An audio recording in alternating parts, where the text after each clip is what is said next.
आप देख रहे हैं हॉरर ट्यूब प्रवीण के साथ। तो चलिए बढ़ते हैं आज की कहानी की ओर। जब मैं उड़ीसा के कालाहांडी रेलवे स्टेशन से मालगाड़ी लेकर रवाना हुआ तो उस वक्त रात के 2 बज रहे थे।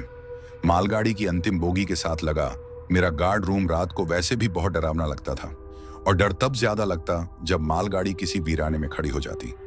अभी हम लांजीगढ़ से गुजरते हुए बड़े जंगल को पार कर रहे थे और मालगाड़ी भी अपनी पूरी रफ्तार में थी, और तभी अचानक ही ट्रेन की स्पीड कम होने लगी।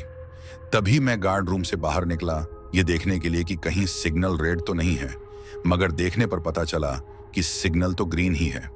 फिर मुझे लगा कि कोई खराबी आ गई होगी, शायद किसी डिब्बे का एयर पाइप फट गया होगा। इतने में ही ड्राइवर साहब ने मुझे वॉकी टॉकी पर कहा, मनीष जी जरा देखना किसी डिब्बे का एयर पाइप तो नहीं टूट गया। ड्राइवर के कहने के बाद मैं ट्रेन के एक एक डिब्बे को चेक करने लगा। ये मालगाड़ी 53 डिब्बों वाली थी। सभी डिब्बों को चेक करने में अभी काफी वक्त लगने वाला था। रात के वक्त ऐसे मालगाड़ी के डिब्बे चेक करना कोई आसान काम नहीं था, जब वो मालगाड़ी जंगल के बीचों बीच खड़ी हो।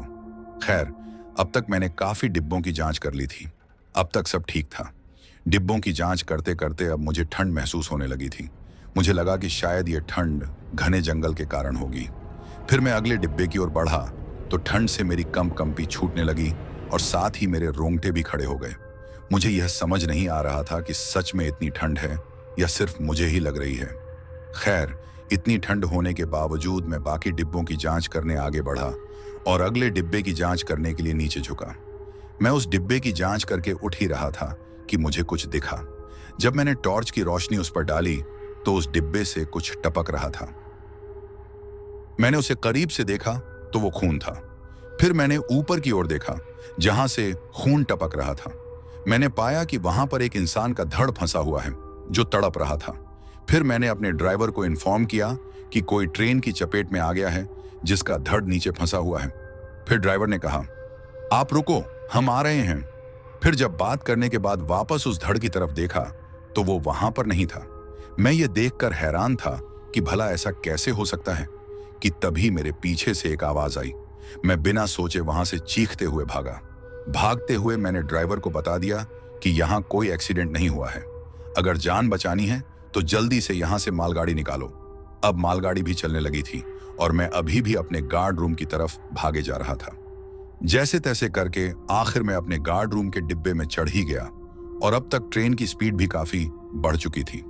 उस जंगल को पार करने के बाद हमारी ट्रेन अंबाडोला स्टेशन पर पहुंची।